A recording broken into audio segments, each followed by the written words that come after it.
Okay, everyone, and welcome once again to Camino Conversations. I am Rebecca Weston from the Camino Calls, and I help people plan their own walks on the Camino de Santiago. And I have conversations with people whose stories encourage us to keep saying yes to life's pilgrimages, big and small. And today I am delighted to welcome Rebecca Lindell and to Camino Conversations. For many people, walking the Camino de Santiago is a long walk across Spain, but for Rebecca, it became something much deeper, a journey about identity, healing, creativity, what it means to really come home to yourself. She is a writer, journalist, and storyteller who chronicles her experiences on Substack, where she writes candidly about midlife, long-distance walking and travel, and the ongoing process of discovering who she is beyond the roles that she's held throughout her life. As she writes, for decades, I was known through my roles as mother, journalist, daughter, wife, and finally at midlife, I'm finding who I actually am through travel, long-distance walking, storytelling, and creativity. So today we're talking about what the Camino can teach us, not just about the road we're walking on, but about our hearts and minds and the ways walking can change us. So Rebecca, welcome. Thanks for accepting my invitation to join us. Hi, I am so excited to be here. I love writing about the Camino and I love talking about it too. So this is a great opportunity. Yeah. And it's funny you say that because I remember one of the things when we were talking about having you on as a guest, you said, oh, good, because, people get sick of hearing you talk about the Camino, and this is more of a willing audience.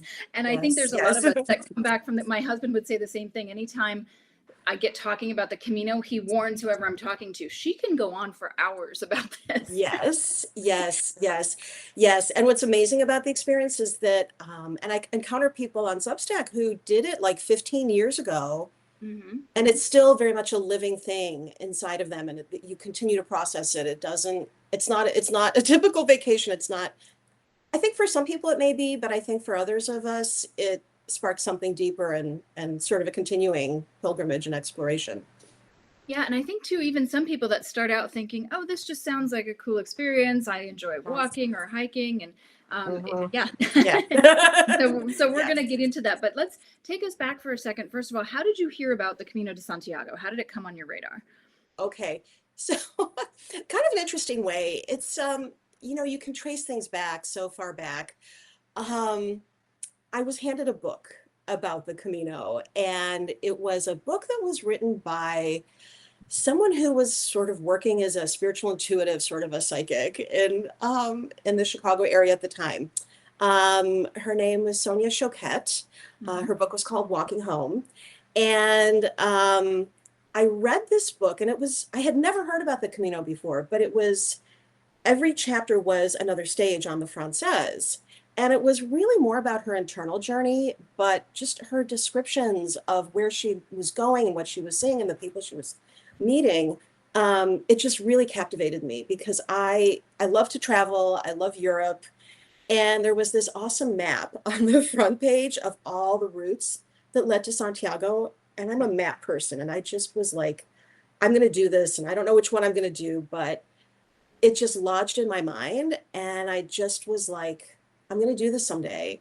And I told my husband, we had little kids at the time. And I was working full time and just all the things. And I said, I don't know how I'm going to do this, but I'm going to do it alone. I'm going to do it someday. I was going to do it in 2020.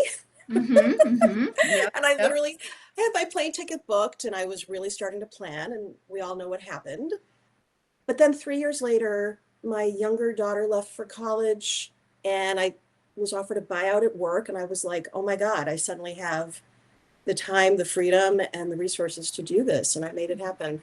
Awesome. And that was going to be my next question, how you went from, oh, this would be cool to do one day to, oh, the day, this is it. Yeah. This is what I want to do. And it was that life kind of gave you that opportunity through this. Yes. Life gave me the opportunity. And I also, it sort of became a pandemic project for me. I mean, it's funny, it's 2026 and it seems like such a long time ago, but I was working but there was really very little else to do. So I I got into my Camino shopping list and I like researched, the lightest t-shirts and the perfect backpack and the poles and everything.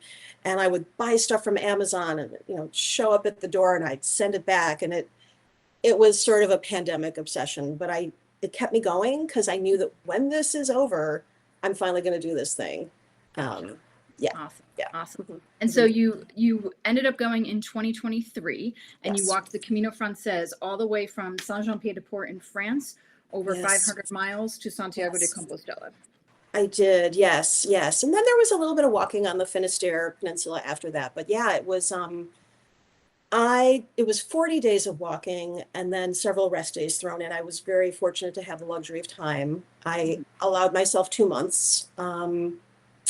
And I traveled a little bit afterwards and before, but yeah, I did 2023, May of 2023. Mhm. And for those people that are listening that don't know, you did mention a map of all the routes. I think a lot of people, when they first hear about the Camino, they think it's the Camino, Yeah, but it's yeah. actually a network of trails Yes. across Europe, really, that end in Santiago de Compostela, Spain, and were traditional pilgrimage routes, but now are walked by everyone, whether you're, Christian or Buddhist or nothing or whatever. That's not. It's about something even bigger than that. Yes. And the other thing I wanted to point out, and another thing for people to know is you do not have to do 40 days. Some people go and do a week or 10 days or 2 weeks. So that's one of the things I love about the Camino is you can make it work for whatever you have going on in your life. But I have a question because you chose and you knew from the beginning that you were going to go alone. Yes. I've done about half of my 15 Caminos I've been on my own for. And I do get asked that quite a bit about being alone on the Camino de Santiago. So can you answer that question for people out there, especially women who might be Yeah. thinking, should I do this alone? Do people do this alone? Is it safe, et cetera, et cetera? So tell us a little bit about how you decided to do that and how you felt there alone. Yeah. I was it's funny, like you decide to do things and you're all gung ho. And then like as I bought my plane tickets and as the date approached, it really started sinking in and I thought, oh my God, I'm doing this alone. Um I I was on a Facebook group called Camigas. I mean, I don't know if, I think probably most women have come across that at some point. I Mhm. posted a lot of questions there like, is this safe? How do I do this? And the responses were just overwhelmingly reassuring. Um, and I guess I just sort of went with it. And uh, I I don't know. I tried not to think about it too much. I sort of have a theory, like I try not to worry about things unless I have to. So I bit the bullet and I did. I showed up in St. John and I was alone. And in my albergue that I was staying in, there were several other women who were about my age who were doing it alone as well.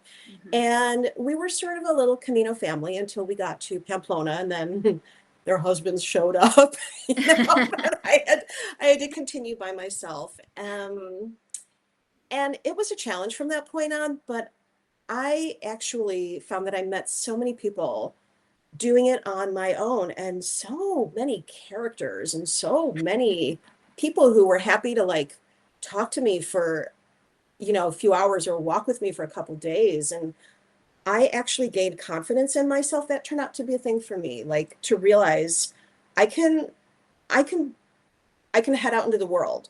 I can meet people. I can trust my judgment, trust my instincts. Um, and I can if somebody's making me uncomfortable, I can just walk on. There were maybe two incidents where nothing happened, but I was afraid. Like there was one night I had to get up very early to get to my albergue on time, and I was walking in the dark, and I was kind of scared. But it was fine. Like it actually turned out to be fine. But I thought, I'm not going to do this again. I'm not going to get up at 4:30 and walk in the Oh my God. dark Yeah. Yeah. because even though it was fine, I didn't enjoy it. And there was another time where I was staying in an albergue with a room, and it was all guys in the room, and I was a little freaked out by it, but again, it was fine. Yeah. Um, so it really turned out to be a really good experience, and I'm really glad I did it on my own. Yeah. And I should say for people that that don't know that the Camino, a lot of people do go and stay in what are called albergues, which are hostels. But Yes. it is again not a requirement, and there are plenty of other options, especially on the most popular routes like the Camino Frances, the Camino Portuguese, the Camino del Norte, for staying in private accommodations if that's more your speed. So Yes. you can and you can have, of course, those experiences of you know, fear and what am I doing here kind of thing wherever you're staying, whatever your accommodations are. So yeah. Yeah, true. Very Um, true. Speaking of, kind of what people are thinking about the Camino and then what it actually is on the ground. A lot of people dream about the Camino, and like you, they spend months and years sometimes planning it out and trying to find, the perfect shoes and the perfect whatever shirt and all that kind of stuff. Um, but I also think it's important for people to be aware of that there are definitely moments of doubt and loneliness and exhaustion where you're just like, what on earth am I doing? Why am I even here? Yeah. And just 5 days into your Camino, you actually wrote, 5 days ago, I began this Camino with the excitement of a teenager who'd just been set loose in Europe. Today, I'm a lonely and exhausted 57-year-old who foolishly thought that walking 500 miles by myself would be easy and fun. So tell us a little bit about what was going on in that moment for you, Yeah. and what it ultimately brought for you. Yeah. So, I'm writing this from the retrospect of 3 years later. So, Yeah. so I can tell you, that I had hit a juncture there. Yeah, I was 5 days in, and you can go at any pace that you want on the Camino. I mean, there are literally towns every 2 or 3 miles. Like you can stop and walk at any point. I had walked 40 miles in 4 days, um, which I think, by the end of your Camino, like that's actually you're so fit, that's what you do. But like if nobody does that every day unless you're a Yeah. professional guide. Mhm. Um, and and I was exhausted, the whole body was exhausted. And my friends were leaving, they were parting, and I was looking ahead to the next 450 miles. And I think it was a real moment of truth for me. Like, why am I doing this? What are the good moments that I've had so far? And there were so many just in those 4 or 5 days. There were so many beautiful moments, Yeah. and moments when I was walking alone where it was just incredibly beautiful. And I was like, I just realized it was going to be a much more multidimensional experience than I had figured on. And I thought I had to make a choice. I said, okay, I'm in. I'm going for it, and it's going to be what it's going to be. And I'm so glad that I did. I mean, I it just was one of those moments in life where I think you say, am I all in or am I not? And there are parallels to that, I think, to Mhm. so many other experiences, and that was a really good metaphor for that. Yeah, yeah. And I think Yeah. another nice thing about the Camino is, yeah, you can, and good for you, commit to be all in, and then you go and you do it. And there are other people who commit to be all in and do not get to Santiago. And, Yeah, and that's okay too. I remember meeting a guy who was in a rush because he only had limited time to do the Camino. yes, Um, yes. and so when I ran into him with a friend in a coffee shop, I thought we'd never see him again because he was like just going so quickly, which is not the Camino experience I wanted to have, but fine for him if this is what he wanted.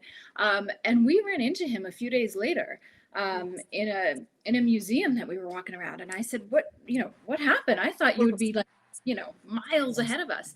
And he said, I realized I'm not here to finish the Camino de Santiago.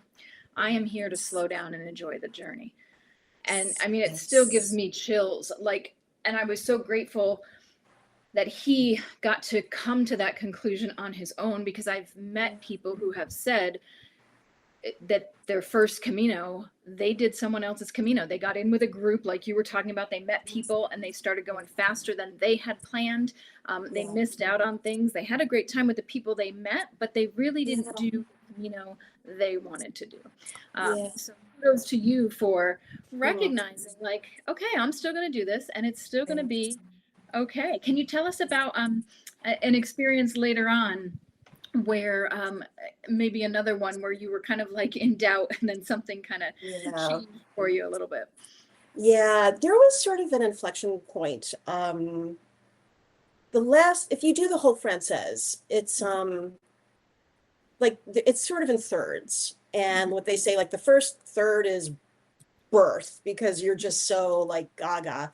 The middle third, you're on the meseta and it's mostly flat, and that's actually really great for your body, but like your head starts churning on all kinds of things, or at least mine did, because there's nothing to distract your body from the effort of walking.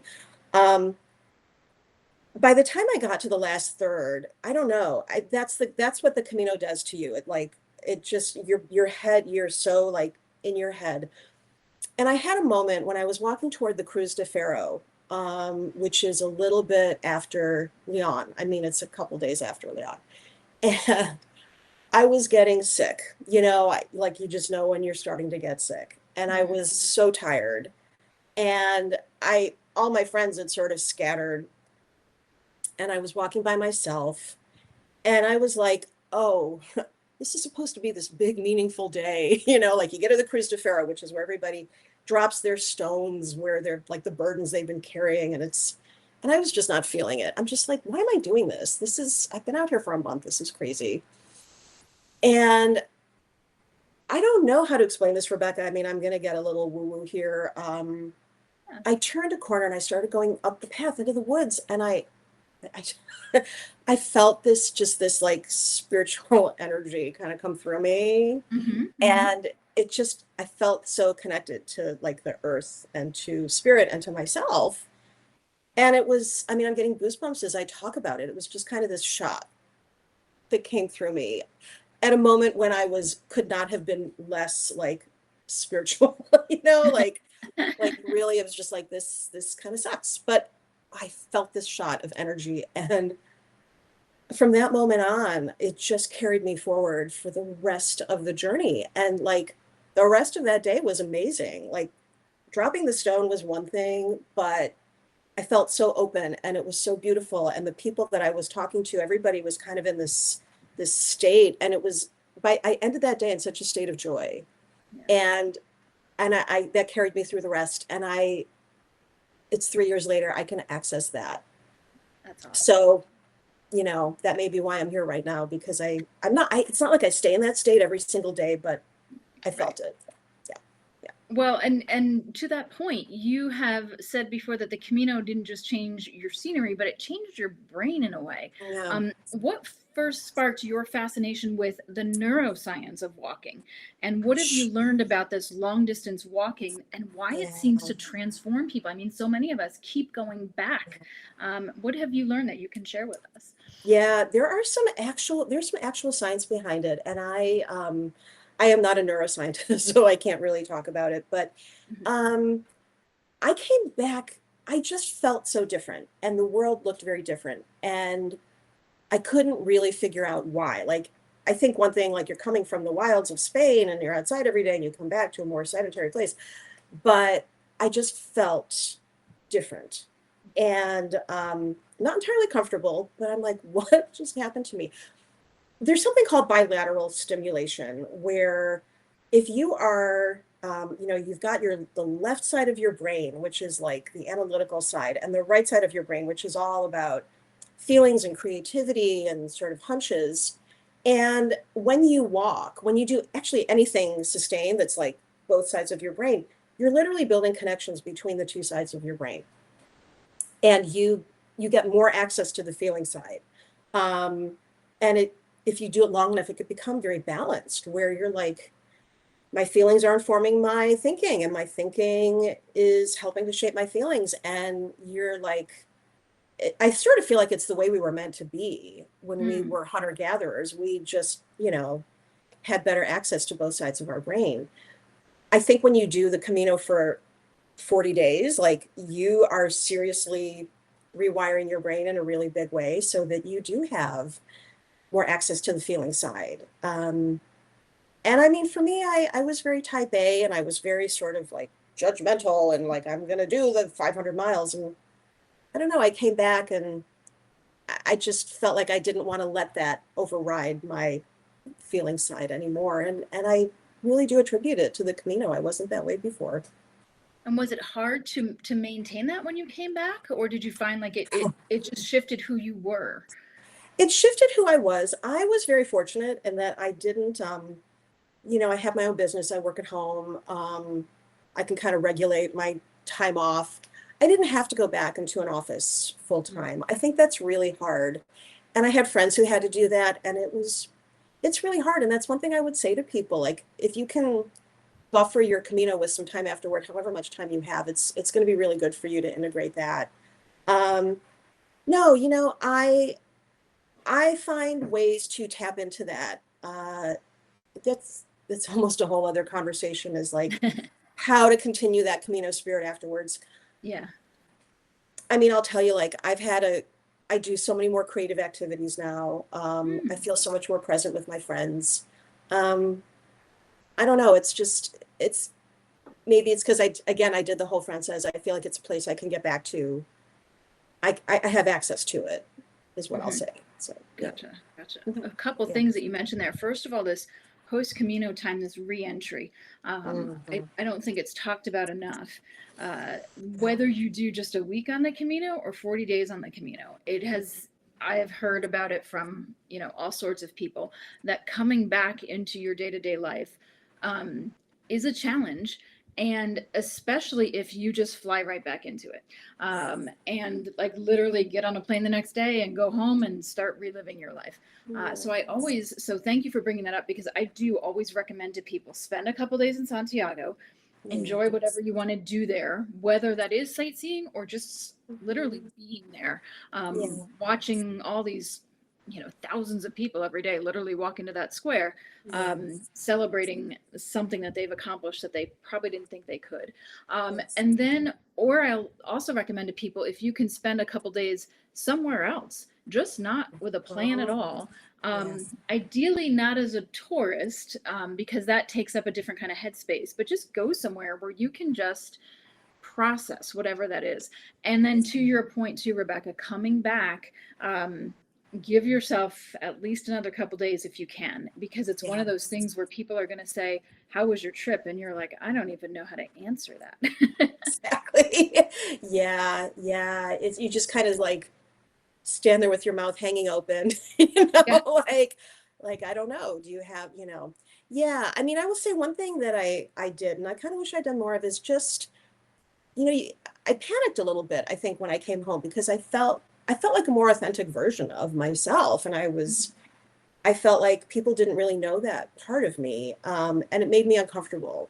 Um, and I think I just would have spent a lot more time just sort of being in nature, Mm. just not panicking, because that does not help at all. Like, how am I going to figure this out? How am I going to, I want to go back to the Camino. I would have just spent a lot more time in nature. I would have done more long walks with friends. Mhm. That's one really good way to do it, is to just invite a friend out and go for a long walk and talk about it that way. That's a Mhm. way to kind of integrate, I think, that Camino state of mind into your everyday friendships and relationships. Yeah, I was reading something about the fact that walking side by side, um, and I do this with my husband, and I love it. Is that you can have these conversations that are a little different because you're not looking at each other face to face. Yes. Yes. So you're not immediately seeing their facial reaction to what you're saying, and so there's a way Yes. in which you're a little bit more open because you're not staring at them constantly. And I just so and doing this while walking side by side, and it's just, Right. I remember reading just a little something about that, and I was like, I totally get it. I go for a walk with a neighbor every morning. We have woods behind our house, um, Yes. and you know, when there is something about, and thank you for reminding us, like, you can bring the Camino home, because a lot of people struggle with, it's over, basically. But that the thing Yeah. that you mentioned about going for walks with friends, I really appreciate you saying that, because before I do Caminos, I'm prepping, I'm doing walks and stuff, and I, instead of inviting friends for coffee or dinner, I'm like, hey, you want to go for a walk somewhere? Da da da. And I had never thought of, wait a minute, why don't I do that in my life in general? Why does it just have to be when I'm getting ready for a Camino?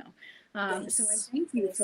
for bringing that up. Yes. Um, as a way to kind of keep that Camino spirit going and build on that. So Um, you mentioned also though that the Camino brought some buried feelings to the surface, and not only difficult ones, Yeah. but great ones too. So can you describe kind of what that process was like, and a little bit more perhaps of how, you mentioned you're doing some things to keep the spirit of the Camino alive. Like, Yeah. what are some of those other things that you might recommend for people?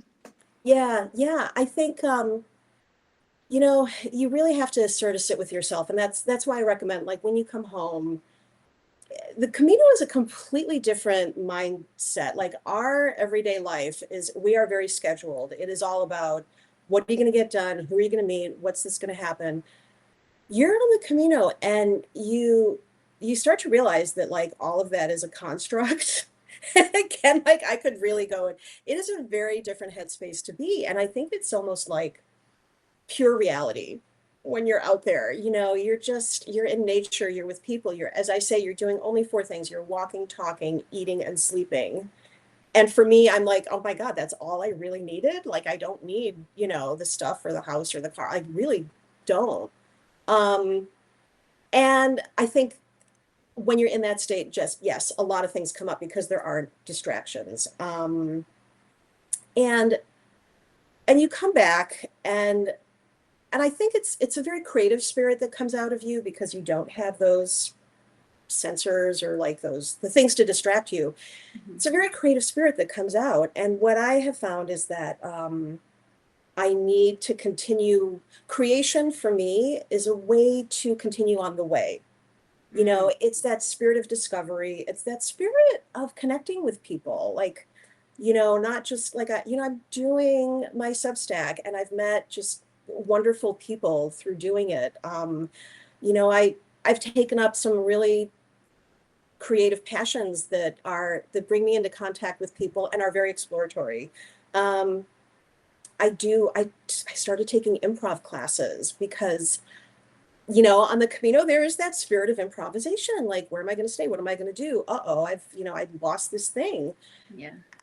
I mean, it's a little bit of a tenuous connection, but improv is the same way. Like, you're responding to people, you're exploring where the scene goes.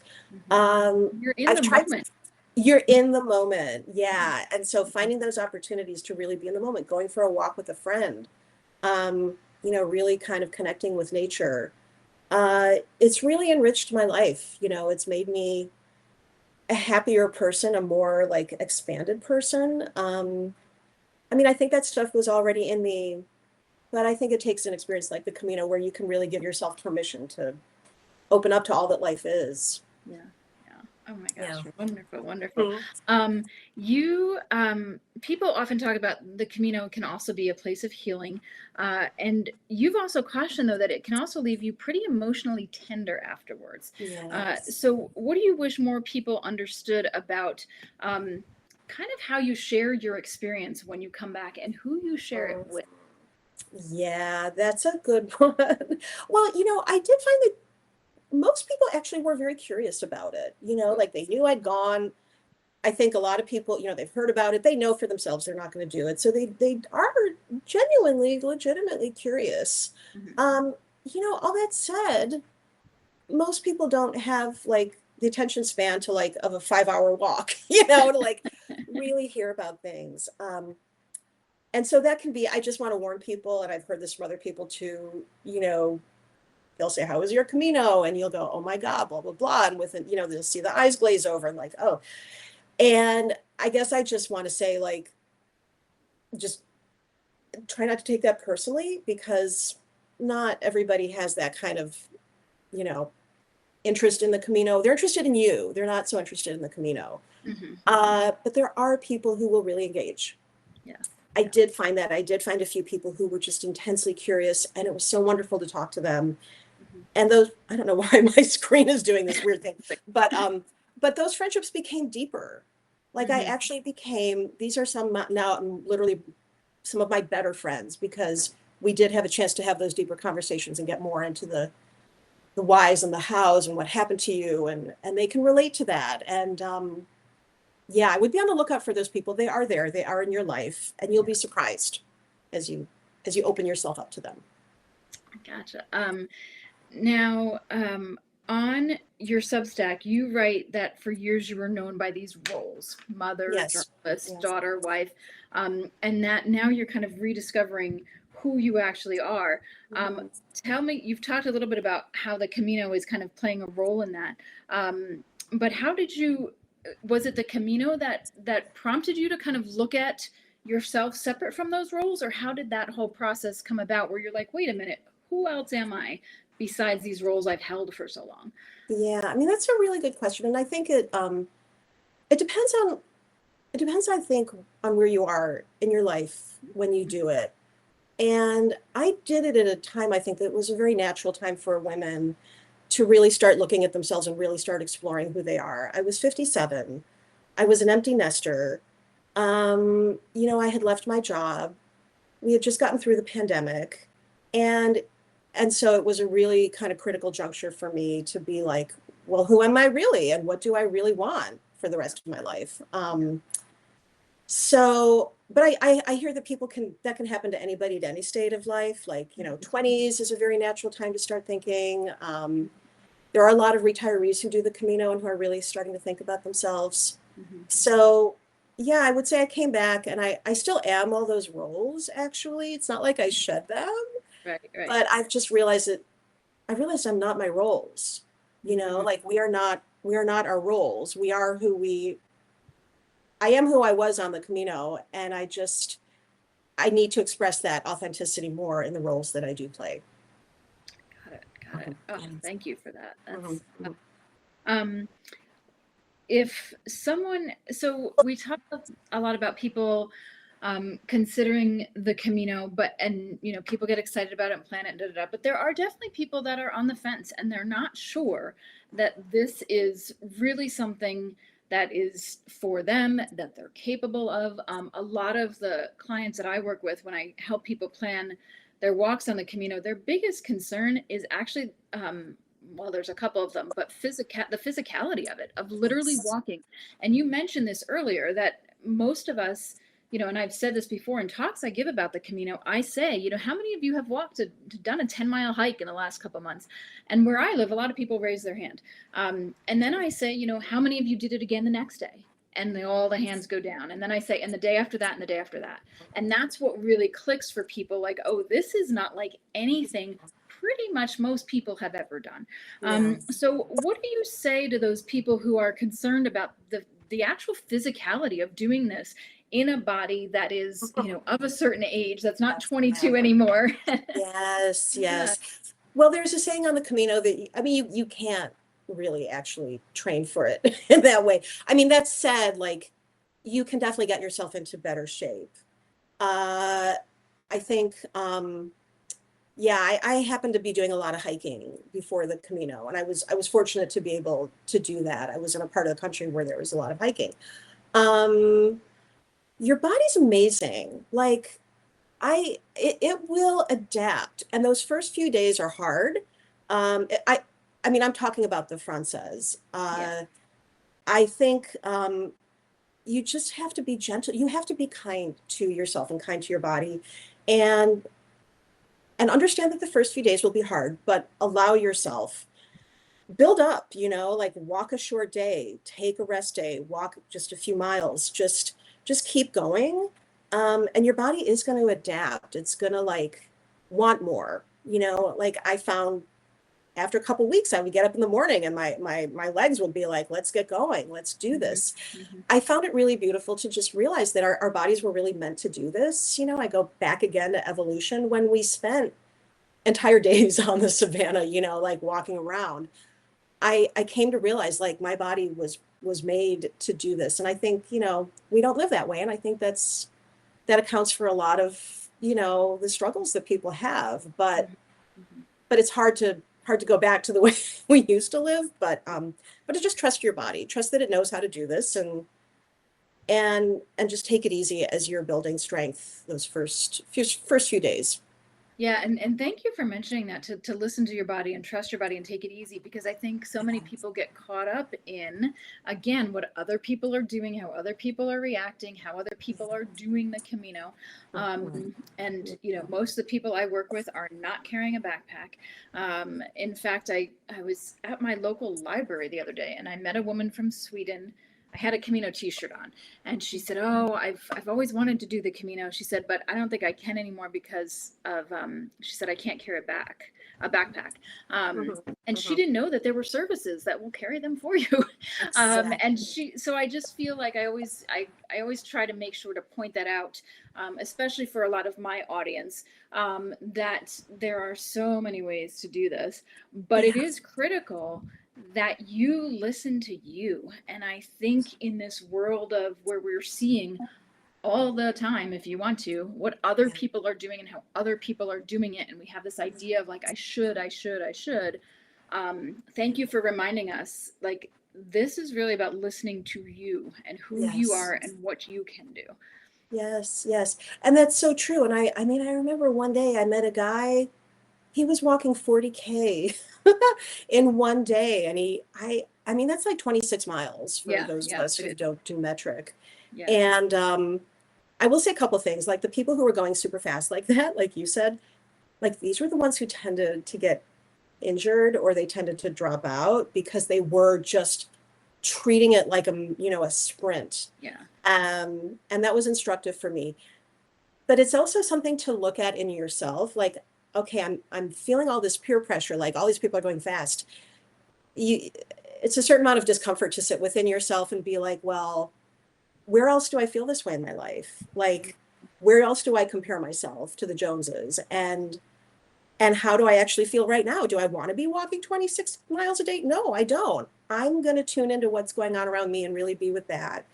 And that can become part of the change that happens to you is you're like, you come back and it's easier to see people knock themselves out. And you're like, you know what? I'm actually good right here. I don't need to Mhm. be doing all those things. Mhm.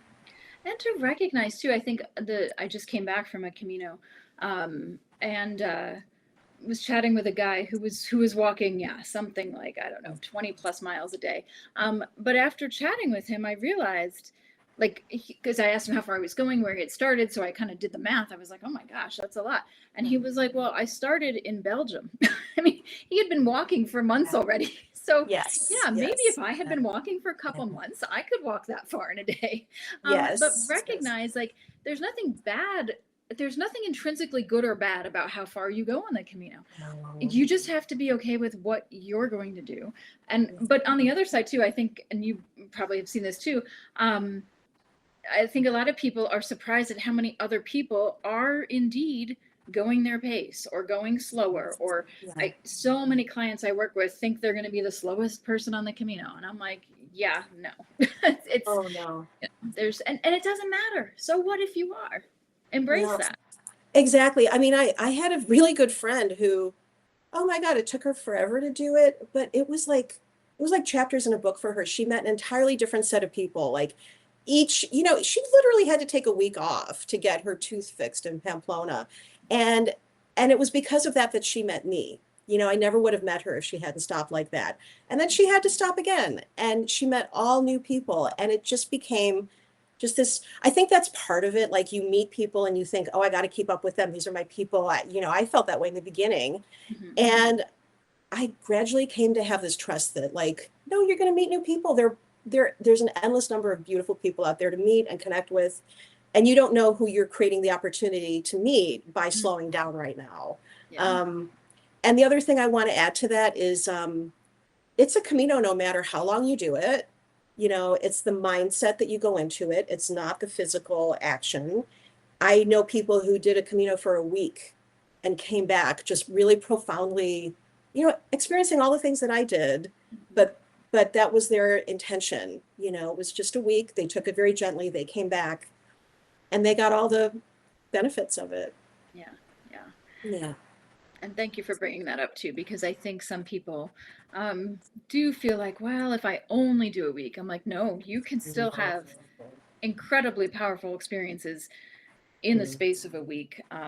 I've been doing the Camino Frances a week at a time with my father, who Mhm. just finished this year. He'll be 79 next month. And it's, we only do a week, but and I think you have kind of alluded to this too. You can't, in those first 5 days you talked about, like, you can't even imagine the number of experiences you have in just 5 days Yes. Yes. on this trail. It's Yeah. incredible. So whether you have, I tell people, you don't have to wait until you're retired, until you have a month, until you have 2 weeks. Like, if you really want to do this, go for it. Go do a week. Yeah. I mean, just do it however you can. I tell people Yeah. I'd rather see you get there. Can I add something to your point there Sure, too? Like sure. having like stepped out of my life for 2 months and having had this really intense experience and having had to come home and like integrate it so thoroughly, I actually see a real benefit to doing it like a week at a time because you get to go and you get to like get into that pilgrim mindset and then you come home and you can kind of adjust and kind of like see and sort of like and then you can go back and revisit it and it's like this spiral that you can keep rebuilding. I think that's why people go back and do the Camino over and over again, but I think like spreading it out over a couple years, is really not a bad way to think about pilgrimage. Yeah, yeah. And a Mhm. lot of people that just go and do it for a week are like, oh, I'm definitely coming back to do this Yeah, yeah, longer some other time. So yeah, yeah, it's just like yeah. a taster. I see that It's- Victoria wrote in the comments that it's hard for her to understand how many people go so fast and don't take that time to enjoy being in nature or learn about the history or the legends along the way. Um, and again, it's such an interesting thing because, as much as we want to say there's no right way to do the Camino, we all have feelings about, like, oh my gosh, I was in Santo Domingo de la Calzada, which for people that don't know has this whole big thing about chickens in the church, and Yes, there's yes. this whole legend to it. Da, da, Mhm. da. And I was actually surprised when I met people the next day who had no idea. And this is like the thing in this town. They're proud of it. You go into the Mhm. cathedral, you see the chickens. I met the guy who changes out the chickens every 4 days. I mean, it was just, it was such and yet there Yeah. were people that had no idea that was going on. But I Mhm. wouldn't say that their Camino was anything less. Right, And I right. mean, I remember my first Camino, there were so many things. I was like, well, next time I do the Camino, I'm going to make sure I do X, Y, and Z. So Yeah, yeah. yeah, it's a tough thing for me. Like Victoria was saying, I'm always like, but they're not enjoying it. They're not taking it. And I have to kind of step back too and be like, maybe that's not their Yeah. Camino, as hard as that is for me. Yes, it is. Yeah, yeah. And you just don't know, I know people who, I started with and they finished well before I did, and they missed the Camino, because they'd gone through it so quickly and they're coming back, Yeah, they're like, I have to go back and I know a lot of and those do it people. differently. Mhm. Yeah, yeah, So hopefully yes, this conversation, the people that listen to it will take that to heart yeah, and realize, to do it at their own pace, whatever that is. yes. It's not something to be rushed.